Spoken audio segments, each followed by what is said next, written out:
Hello दोस्तों, नमस्कार। स्वागत है एक बार फिर से आप सभी का अपने प्रिय चैनल पर। दोस्तों आपको बता दें जो अभी की सबसे बड़ी खबर आ रही है, जहां पर चीन ने अपने आंकड़ों का हवाला देते हुए कहा है दोस्तों कि अमेरिका नहीं, हम भारत के शीर्ष व्यापार भागीदार। जी हां दोस्तों, अमेरिका के बयान के बाद दोस्तों बौखलाते हुए चाइना का सबसे बड़ा बयान आया है और भारत का सबसे बड़ा व्यापार भागीदार बताया है। दोस्तों बताएंगे क्या कहा है चाइना ने, और इसी बीच आपको बताएंगे जहाँ भारत ने रशिया से दोस्तों रिकॉर्ड तोड़ खरीदारी की, लेकिन पाकिस्तान को सस्ता तेल देने से पुतिन ने कर दिया है साफ इनकार। अभी की सबसे बड़ी और ब्रेकिंग न्यूज। और इसी बीच आपको बताएंगे दोस्तों जहां रशिया को लेकर अमेरिका के सामने नहीं झुका भारत। जी हां दोस्तों बताएंगे जहां चाइना और रशिया की करीबी से अमेरिका हुआ नाराज, ड्रैगन को सजा देने के लिए उठा सकता है एक तरफा कदम। बताएंगे दोस्तों क्या है इस रिपोर्ट में। और इसी बीच आपको बताएंगे जहां जिसके लिए भारत से गिड़गिड़ा रहे हैं कई देश,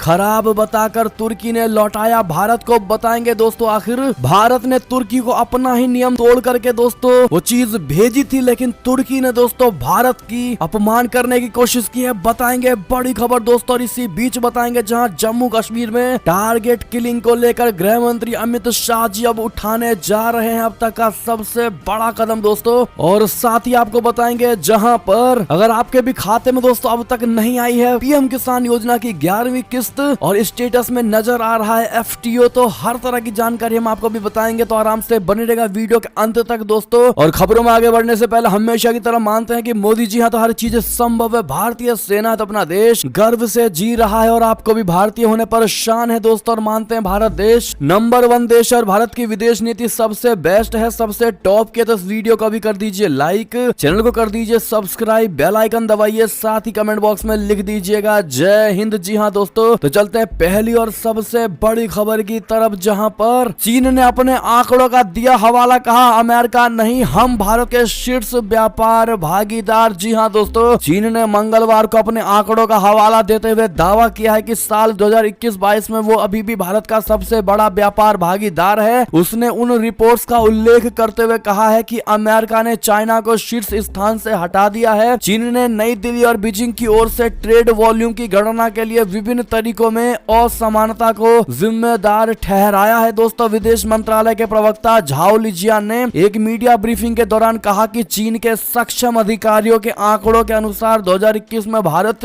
और चीन के बीच ट्रेड वॉल्यूम 125.66 अरब डॉलर रहा। झाओ ने कहा कि चीन भारत का सबसे बड़ा व्यापार भागीदार बना हुआ है और पहली बार द्विपक्षीय कारोबार $100 बिलियन से अधिक रहा है। उन्होंने कहा कि चीन और भारत की ओर से जारी किए जाने वाले व्यापार के आंकड़ों में असमानता विभिन्न सांख्यिकी माप पैमानों का परिणाम है। झाओ ने यह भी कहा कि चीन को भारत और अमेरिका के बीच सामान्य कारोबारी संबंधों का विकास होने से कोई आपत्ति नहीं है और हम ट्रेड वॉल्यूम में रैंकिंग में होने वाले बदलाव में कुछ खास रुचि नहीं रखते हैं। जी हाँ दोस्तों, यानी कि चाइना के इस बयान से दोस्तों एक चीज तो साफ हो जाती है कि अमेरिका ने अपने आप को भारत का सबसे बड़ा शीर्ष व्यापार साझेदारी बताया है दोस्तों, जिससे कि चाइना बौखला उठा है दोस्तों और अब बयान जारी कर रहा है कि हम भारत के सबसे बड़े शीर्ष व्यापार भागीदार है। ऐसे में आप लोग क्या कहते हैं दोस्तों, कमेंट करके जरूर बताइएगा। और चाइना का यहाँ तक कहना है दोस्तों कि इस बार और भी ज्यादा व्यापार भारत के साथ हुआ है। ऐसे में दोस्तों अगर आपको भी लगता है कि चाइना कहीं ना कहीं गलत आंकड़े पेश कर रहा है दोस्तों, क्योंकि भारत ने इस बार आत्मनिर्भर भारत के तहत दोस्तों चाइना के साथ व्यापार काफी ज्यादा मात्रा में कम कर दिया था, लेकिन उसके बावजूद भी चाइना सबसे बड़ा व्यापारी अपने आप को बता रहा है दोस्तों भारत का। ऐसे में आप क्या कहना चाहेंगे, राय सुझाव जरूर दीजिएगा। क्या चाइना अमेरिका के इस बयान से बौखला उठा है दोस्तों? आपकी जो भी राय हो कमेंट करके बताना बिल्कुल मत भूलिएगा दोस्तों।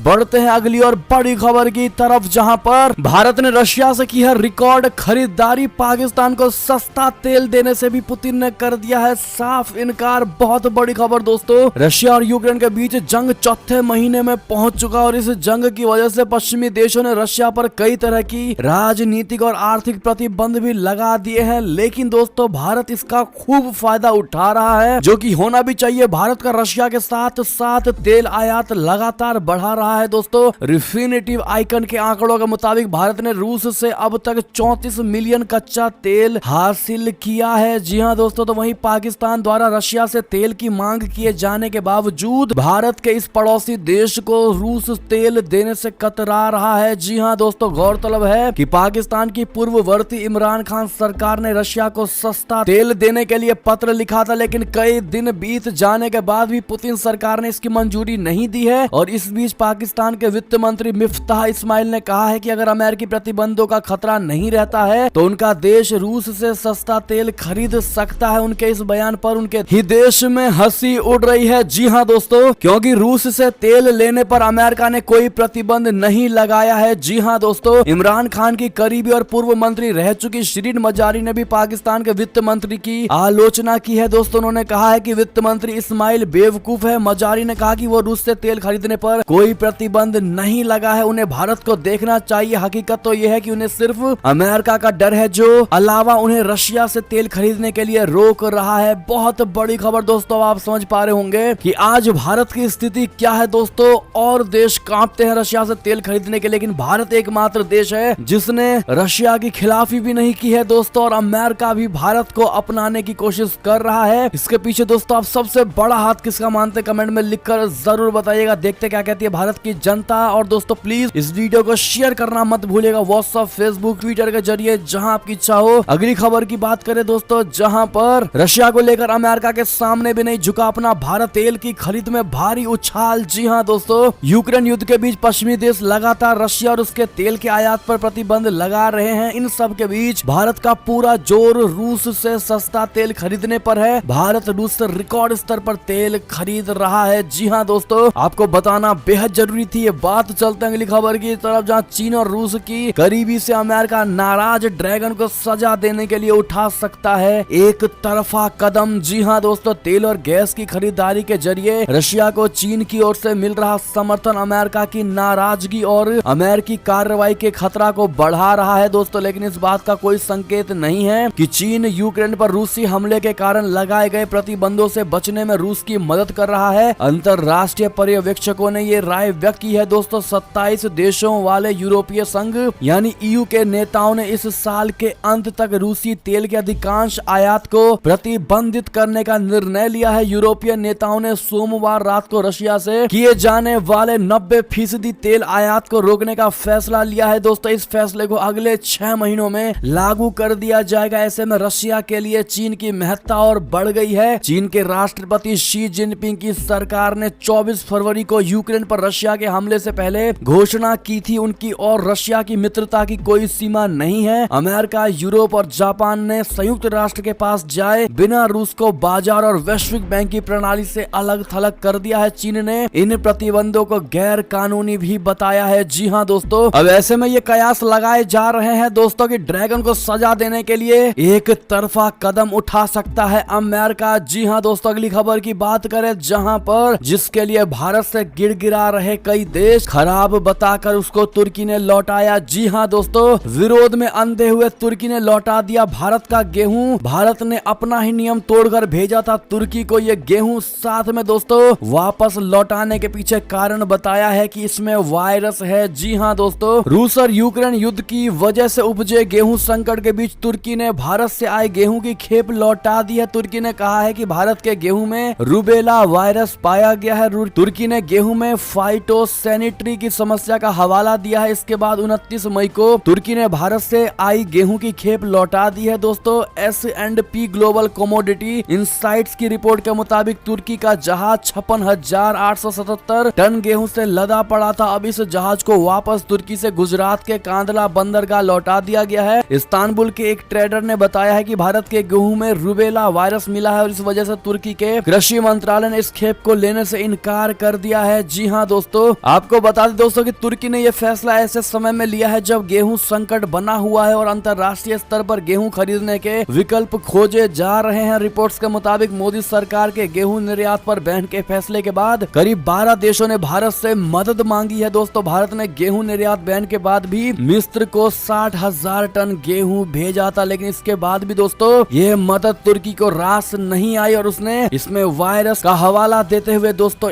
इन गेहूं को वापस लौटाया है। ऐसे में क्या कहना चाहेंगे तुर्की को लेकर दोस्तों, कमेंट करके जरूर बताइएगा आप लोग। क्या ये भारत का अपमान नहीं किया है तुर्की ने दोस्तों, बताना मत भूलिएगा। चलते हैं अगली खबर की तरफ, जहां पर जम्मू कश्मीर में बढ़ी टारगेट किलिंग। गृह मंत्री अमित शाह जी सुरक्षा को लेकर करेंगे बहुत बड़ी बैठक। जी हाँ दोस्तों, कश्मीर घाटी में बढ़ी टारगेट किलिंग की घटनाओं को देखते हुए गृह मंत्री अमित शाह जी ने जम्मू कश्मीर की सुरक्षा को लेकर एक समीक्षा बैठक बुलाई है। एक दिन पहले ही एक महिला हिंदू टीचर की हत्या कर दी गई थी। 3 जून को गृह मंत्री अधिकारियों के साथ बैठक करेंगे। आपको बता दें कि मंगलवार को कुलगाम में अध्यापिका रजनी बाला की गोली मारकर हत्या कर दी गई थी। बाला सांबा जिले की रहने वाली थी, लेकिन वो कुलगाम के गोपालपुरा के एक सरकारी स्कूल में पोस्टेड थी। ये दूसरी हत्या है जिसमें किसी हिंदू सरकारी कर्मचारी को टारगेट किया गया है। इससे पहले 12 मई को बड़गाम में तहसील में पोस्टेड क्लर्क राहुल भट्ट को गोली मार दी गई थी। जी हाँ दोस्तों, और अब ऐसे में दोस्तों खुद गृह मंत्री अमित शाह जी ने इस पर मोर्चा संभाला है और आज मीटिंग बुलाई है दोस्तों, और आज मीटिंग करेंगे। देखते हैं क्या होता है मीटिंग में। चलते हैं अगली खबर की तरफ दोस्तों, जहां पर लद्दाख क्षेत्र में चीन की मंशा हुई साफ, मामला सुलझाना नहीं चाहता है क्या ड्रैगन। जी हाँ दोस्तों, क्या चीन लाइन ऑफ एक्चुअल कंट्रोल और अक्साई चीन को वाकई नहीं सुलझाना चाहता है। ऐसे में सवाल इसलिए उठ रहे हैं क्योंकि चीन ने 31 जून को एक प्रेस रिलीज में बताया है कि चीन और भारत ने सीमा मामलों पर परामर्श और समन्वय के लिए कार्यतंत्र की 24वीं बैठक आयोजित की। इस बैठक के बाद चीन ने कहा कि चीन भारत सीमा के पश्चिमी क्षेत्र में बचे हुए मसलों को आपसी और समान सुरक्षा के सिद्धांत के अनुसार सुलझाना चाहता है। लेकिन इस पर सवाल क्यों उठ रहे हैं, हम आपको बताते हैं दोस्तों कि आखिर क्यों मसले नहीं सुलझाना चाहता है चाइना। दरअसल दोस्तों, भारत के पूर्व विदेश राज्य मंत्री का मानना है दोस्तों कि चीन कई कारणों से बॉर्डर मसले को नहीं सुलझाना चाहता है। चीन भारतीय क्षेत्र पर दावा ठोककर और बॉर्डर क्षेत्र में आगे बढ़ने की कोशिश करके भारत पर हावी होने की कोशिश करता है। उन्हें हाल ही में कहा था कि बीजिंग ये कहना चाहता है कि हम आपकी इकोनॉमी से 5 गुना बड़े हैं, हमारी सेना और उसका बजट आपसे अधिक है, हम एक और पीढ़ी रुके तो हम इतने अमीर और ताकतवर हो जाएंगे कि भारत की दिक्कतें और बढ़ा सकते हैं, और यही चीन का इरादा है। जी हाँ दोस्तों, लेकिन भारत ने भी दोस्तों कसम खाई है चाइना के किसी भी इरादों को सफल नहीं होने दिया जाएगा। क्या आपको अपने भारतीय सेनाओं पर और भारत की डिफेंस सिस्टम पर पूरा भरोसा है दोस्तों? कमेंट में लिखकर जरूर बताइएगा। चलते हैं अगली खबर की तरफ दोस्तों, जहां संयुक्त राष्ट्र तक जा पहुंची इमरान खान की पार्टी। सत्ता गई तो सच में पाकिस्तान को बर्बाद करने पर तुल गए हैं पूर्व पीएम। जी हाँ दोस्तों, सत्ता से बेदखल होने के बाद भी पाकिस्तान के पूर्व प्रधानमंत्री इमरान खान लगातार सुर्खियों में बने हुए हैं दोस्तों। पिछले हफ्ते वो कई दिनों की चेतावनी के बाद लॉन्ग मार्च करते हुए इस्लामाबाद पहुंचे। शहबाज सरकार ने इमरान और उनके समर्थकों को रोकने की कोशिश की। अब इमरान खान के नेतृत्व वाली विपक्षी पार्टी पाकिस्तान तहरीक-ए-इंसाफ ने पिछले हफ्ते के प्रदर्शन के दौरान सरकार की ओर से हुई जातियों और मानवाधिकारों के उल्लंघन की स्वतंत्र एवं निष्पक्ष जांच के लिए बुधवार को संयुक्त राष्ट्र से मदद मांगी। जी हाँ दोस्तों, पीटीआई ने ये असामान्य कदम तब उठाया है दोस्तों जब इमरान खान इस्लामाबाद पहुंचते ही शहबाज सरकार को चुनाव की तारीखें घोषित करने के लिए 6 दिनों का अल्टीमेटम देखकर लौट गए थे। जी हाँ दोस्तों, तो वहीं पाकिस्तानी पीएम शहबाज शरीफ ने आरोप लगाया था कि इमरान खान पर देश में गृह युद्ध शुरू करना चाहते हैं। खान के समर्थकों ने 25 मई को इस्लामाबाद में सरकार को जल्द चुनाव की घोषणा करने के लिए मजबूर करने के लिए हिंसक विरोध प्रदर्शन किया था। और ऐसे में दोस्तों अब ये लोग यूनाइटेड नेशन भी पहुंच गए दोस्तों। ऐसे में आपकी क्या राय होगी, जो खुद पाकिस्तान का पूर्व प्रधानमंत्री होने के बावजूद भी दोस्तों अपने ही देश की फजीहत कराने के लिए अंतरराष्ट्रीय स्तर पर पहुंच गया है। दोस्तों आप समझ पा रहे होंगे कि पाकिस्तान में कोई भी नेता पाकिस्तान का ही नहीं है दोस्तों, तो पाकिस्तान की आवाम को कैसे संभालेंगे ये नेता, बताना मत भूलिएगा। चलते हैं अगली खबर की तरफ, जहां श्रीलंका ने भारत से मांगी मदद।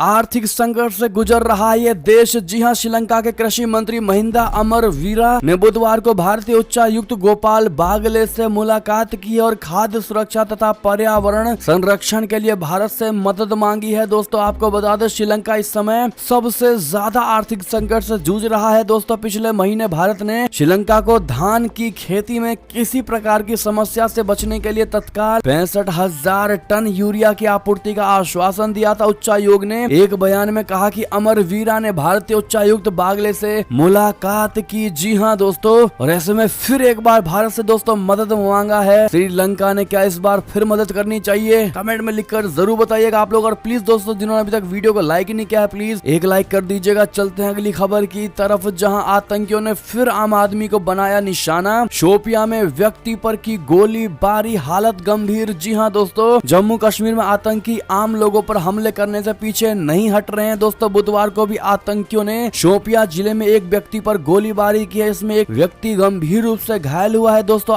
आतंकियों के हमले में फारूक अहमद शेख नाम का ये व्यक्ति गंभीर रूप से घायल हो गया है। उसे इलाज के लिए अस्पताल लेकर जाया गया, जहां उसकी हालत स्थिर बताई जा रही है। जी हाँ दोस्तों, बढ़ते हैं अगली खबर की तरफ, जहां यूक्रेन को करारा झटका, रशिया के खिलाफ जंग में नाटो में आई दरार। जी हाँ दोस्तों, अब क्या करेंगे जेलेंस्की। जी हाँ, दोनबास में रशिया के भीषण हमलों के बीच यूक्रेन को भारी हथियार मुहैया कराने के मुद्दे पर पश्चिमी देशों के मोर्चे में दरार आ गई है। दोस्तों, अमेरिका और उसके यूरोपीय सहयोगी यूक्रेन को लगातार ज्यादा शक्तिशाली हथियार मुहैया कराने के मुद्दे पर बट गए हैं। फ्रांस और जर्मनी के नेतृत्व में पहला गुट यूक्रेन को लगातार हथियार देने का विरोध कर रहा है। इस गुट को डर है कि इससे संघर्ष लंबा खिंचेगा और आर्थिक घाटा बढ़ता चला जाएगा। जी हाँ दोस्तों, वॉल स्ट्रीट जर्नल की रिपोर्ट के मुताबिक असहमति का केंद्र रशिया की ओर से लंबे समय तक पैदा होने वाले खतरे और क्या वास्तव में यूक्रेन जंग के मैदान में जीत हासिल कर पाएगा, इसको लेकर यही वजह है कि फ्रांस और जर्मनी के नेतृत्व वाला गुट यूक्रेन को आक्रामक और लंबी दूरी तक मार करने वाले हथियार मुहैया कराने से परहेज कर रहा है। जी हाँ दोस्तों, चलते हैं अगली खबर की ओर, जहां पर ड्रैगन की गोदी में खेलने का अंजाम, नेपाल की परियोजना में नेपाली की जगह भरे जा रहे हैं चीनी मजदूर। जी हाँ दोस्तों, चीन की विस्तारवादी सोच जमीन से उठकर लोगों के रोजगार छीनने तक जा पहुंची है। दोस्तों, खबर के मुताबिक नेपाल के राष्ट्रीय गौरव परियोजना के अंतर्गत फास्ट ट्रैक निर्माण कार्य में नेपाली युवा इंजीनियरों मजदूरों को नजरअंदाज करके चीन के नागरिकों को काम पर लगाया जा रहा है। ऐसे में वहां के लोग नौकरी के लिए दूसरे देशों में जाने के लिए मजबूर हो रहे हैं। जी हाँ दोस्तों, नेपाल में वहां के नागरिकों को रोजगार नहीं मिल रहा है। इसकी बड़ी वजह यह है कि बीजिंग अपने वर्करों को नेपाल में रोजगार के लिए भेज रहा है। इसका खुलासा एक लोडर दुर्घटना से हुई। दोस्तों, खबर के मुताबिक पिछले महीने नेपाल में एक लोडर दुर्घटना में 3 चीनी नागरिक मारे गए थे। इससे पता चला कि नेपाल में वे लोग काम करने आए थे। यानी कि दोस्तों, नेपालियों को और नेपाल को ये तक नहीं पता कि उनके ही देश में चाइनीज मजदूर कार्य करके जा रहे हैं। दोस्तों, तो नेपाल आखिर क्या ही विकास करेगा, क्या कहते हैं आप लोग बताइएगा जरूर। अगली खबर की बात करें दोस्तों, जहां संकट ग्रस्त श्रीलंका की सहायता के लिए भारत व जापान ने मिलाया हाथ। जी हाँ दोस्तों, आर्थिक संकट में फंसे श्रीलंका की मदद के लिए भारत के प्रधानमंत्री नरेंद्र मोदी जी और जापान के प्रधानमंत्री फूमियो किशिदा ने हाथ मिला लिया है। दोस्तों, कोलंबो गेजेट की रिपोर्ट के मुताबिक 24 मई को दोनों नेताओं की चतुर्भुज सुरक्षा वार्ता से अलग हुई बैठक के दौरान इस पर सहमति बनी। जापानी विदेश मंत्रालय ने जानकारी दी है। दोस्तों, बताया है कि दोनों के बीच श्रीलंका के सुरक्षा हालात पर चर्चा के बाद मानवीय मदद पहुंचाने का फैसला लिया गया है। जी हाँ दोस्तों, बढ़ते हैं अगली खबर की ओर, जहां नेपाल में फिर टला एक विमान हादसा, तकनीकी खराबी के कारण वापस लौटी बुद्धा एयरलाइन की फ्लाइट। जी हाँ दोस्तों, नेपाल में हाल ही में हुए विमान हादसे के बाद नेपाल सरकार सख्त कदम उठा रही है। दोस्तों, ताजा मामला बुधवार का है। यहाँ बुद्धा एयरलाइन का एक विमान उड़ान भरने के तुरंत बाद तकनीकी खराबी के कारण वापस लौट आया। जानकारी के मुताबिक बुद्धा एयरलाइन के विमान ने काठमांडू से भद्रपुर के लिए उड़ान भरी थी। चलते हैं दोस्तों अगली खबर की तरफ, जहां पर सोनिया गांधी और राहुल गांधी को ईडी का नोटिस 8 जून को पूछताछ के लिए बुलाया। जी हां दोस्तों, नेशनल हेराल्ड केस में सोनिया गांधी और राहुल गांधी को प्रवर्तन निदेशालय ने नोटिस भेजा है। ऐसा दावा कांग्रेस की तरफ से किया गया है। कांग्रेसी नेता अभिषेक मनु सिंघवी और रणदीप सुरजेवाला ने प्रेस कॉन्फ्रेंस करके ये दावा किया है। जी हां दोस्तों, अभिषेक मनु सिंघवी ने कहा कि सोनिया गांधी को 8 जून को ईडी ने पूछताछ के लिए बुलाया है। वहीं रणदीप सुरजेवाला ने कहा कि वे लोग इस नोटिस से डरेंगे नहीं, झुकेंगे नहीं और सीना ठोक कर लड़ेंगे। सिंघवी ने कहा कि 8 जून को सोनिया गांधी पूछताछ में शामिल होंगी। जी हाँ दोस्तों, आपकी क्या राय होगी ऐसे में कमेंट करके जरूर बताइएगा। अगली खबर की बात करें दोस्तों, जहां पर सोनिया और राहुल गांधी को नोटिस भेजे जाने पर जेपी नड्डा ने कसा तंज, कहा अपराधी कभी गलती नहीं मानता। जी हाँ दोस्तों, भोपाल में एक कार्यक्रम में मौजूद जेपी नड्डा ने कांग्रेसी नेताओं पर हमला बोलते हुए कहा कि कोई भी अपराधी ये नहीं मानता है कि उसने कोई अपराध किया है। मीडिया से बातचीत में जेपी नड्डा ने कहा कि कांग्रेस अब पार्टी ही नहीं रह गई है बल्कि भाई और बहन का दल बन गया है। उन्होंने कहा कि राहुल गांधी तो कभी भारत की धरती पर बोलते ही नहीं है, वो ना तो इंडियन रह गए हैं और ना ही नेशनल और ना ही कांग्रेसी बचे हैं। ये अब भाई बहन की ही पार्टी रह गई है, भारत इनकी सुनता ही नहीं है तो लंदन जाकर बोलते हैं। जी हाँ दोस्तों, यानी कि नेशनल हेराल्ड केस मामले में सोनिया गांधी और राहुल गांधी को ईडी के नोटिस मिलने पर जेपी नड्डा ने ये तंज कसा है। और जेपी नड्डा के बात का क्या आप समर्थन करेंगे दोस्तों? क्या सही कहा इन्होंने? बताना मत भूलिएगा। चलते हैं अगली खबर की तरफ, जहां अयोध्या में सीएम योगी जी ने कल रखी गर्भगृह की पहली शिला, बोले राम मंदिर होगा देश का राष्ट्र मंदिर। जी हाँ दोस्तों, अयोध्या में उत्सव जैसा माहौल है, राम भक्त उत्साहित हैं। मुख्यमंत्री योगी आदित्यनाथ ने कल राम मंदिर के गर्भगृह का शिलान्यास कर दिया है। दोस्तों, इससे पहले सीएम योगी जी ने निर्माणाधीन राम मंदिर के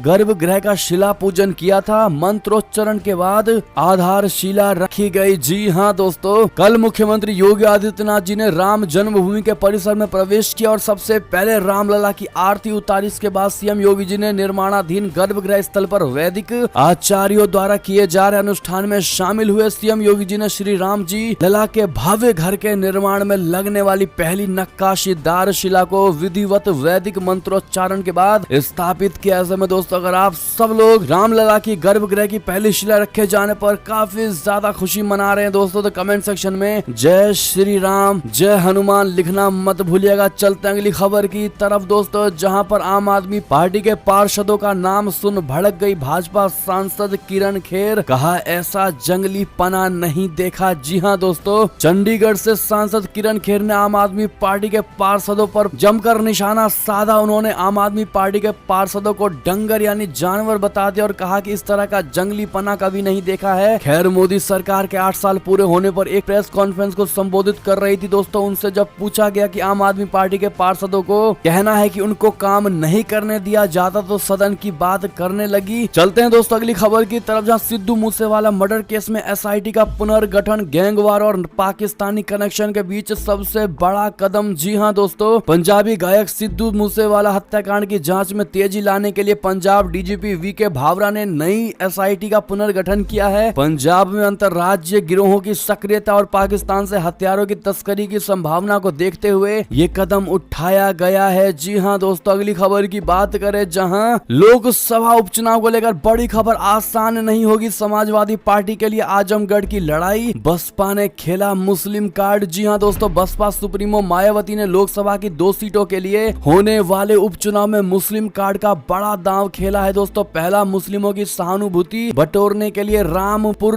में उम्मीदवार न उतारने का फैसला किया और दूसरा, आजमगढ़ से इसी वर्ग के शाह आलम उर्फ गुड्डू जमाली को उतार उनका हमदर्द होने का संदेश दिया। इससे सपा के लिए आजमगढ़ की लड़ाई आसान होती नहीं दिखाई दे रही है। जी हां दोस्तों, चलते अगली खबर की ओर, जहां सीएम नीतीश कुमार कराएंगे बिहार में जाति आधारित जनगणना, तेजस्वी ने केंद्र से की आर्थिक मदद की अपील। जी हां दोस्तों, बिहार में जाति आधारित जनगणना को लेकर सीएम नीतीश कुमार ने बहुत बड़ा फैसला लिया है दोस्तों। गौरतलब है कि जाति आधारित जनगणना को लेकर कल यानी बुधवार को सीएम नीतीश कुमार ने सर्वदलीय बैठक बुलाई थी। मीडिया रिपोर्ट्स के मुताबिक इस बैठक में जाति आधारित जनगणना कराने पर सहमति बनी है। इस मौके पर आरजेडी नेता तेजस्वी यादव ने कहा कि बिहार एक पिछड़ा और गरीब राज्य है और तो इसमें मदद के लिए केंद्र सरकार को आर्थिक रूप से सहयोग करना चाहिए। क्या कहते हैं दोस्तों आप लोग सीएम नीतीश कुमार के इस फैसले को लेकर? आपकी क्या राय होगी बताना मत भूलिएगा। अगली खबर की बात करें दोस्तों, जहां पर अगर आपके भी खाते में अब तक नहीं आई है दोस्तों पीएम किसान योजना की 11वीं किस्त और स्टेटस में नजर आ रहा है एफटीओ, तो दोस्तों हम आपको बताएंगे पैसे आएंगे या नहीं। दरअसल किसानों को आर्थिक मदद मिल सके, वो अपनी खेती से जुड़ा सामान खरीद सके,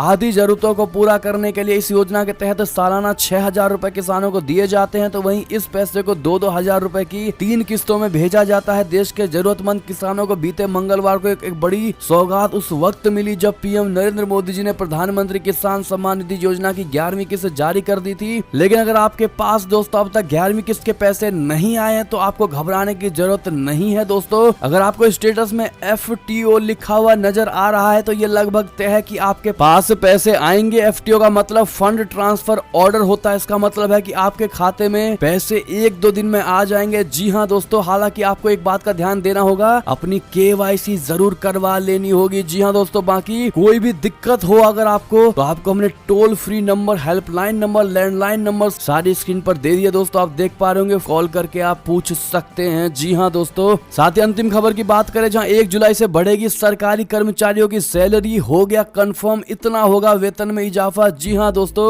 मीडिया रिपोर्ट के मुताबिक सरकार सीधे 4% डीए बढ़ा सकती है। अगर ऐसा होता है तो सरकारी कर्मचारियों का डीए बढ़कर 38% हो जाएगा, 4% बढ़ जाएगा डीए। 1 जुलाई से कर्मचारियों के डीए में इजाफा होने वाला है। केंद्र सरकार के जिन कर्मचारियों को 34% डीए मिलता था उन्हें अब सीधा 4% बढ़कर 10% डीए मिलने लगेगा। जी हाँ दोस्तों, आपको बता दें मीडिया रिपोर्ट्स के मुताबिक AICPI इंडेक्स में मार्च 2022 में उछाल आया था, जिसके बाद महंगाई भत्ता यानी डीए बढ़ने की उम्मीद जताई गई थी दोस्तों। और ये मीडिया रिपोर्ट्स के मुताबिक बहुत बड़ी खबर है दोस्तों। और इसी बीच ये थी अब तक की सारी बड़ी खबरें दोस्तों। आपको हमारी खबर कैसी लगी? आशा करता हूँ दोस्तों बहुत अच्छी लगी होगी। अगर थोड़ी भी अच्छी लगी है तो इस वीडियो को अभी अपने भाई बंधुओं में व्हाट्सएप, फेसबुक, ट्विटर के जरिए पूरे भारत में शेयर करना बिल्कुल मत भूलिएगा दोस्तों। और अभी कर दीजिए इस वीडियो को लाइक, चैनल को कर दीजिए सब्सक्राइब, बेल आइकॉन दबाइए, साथ ही कमेंट बॉक्स में लिख दीजिएगा जय हिंद जय भारत। तो मिलते हैं आपसे अगली बड़ी खबर में दोस्तों, तब तक के लिए अपना ख्याल रखिएगा।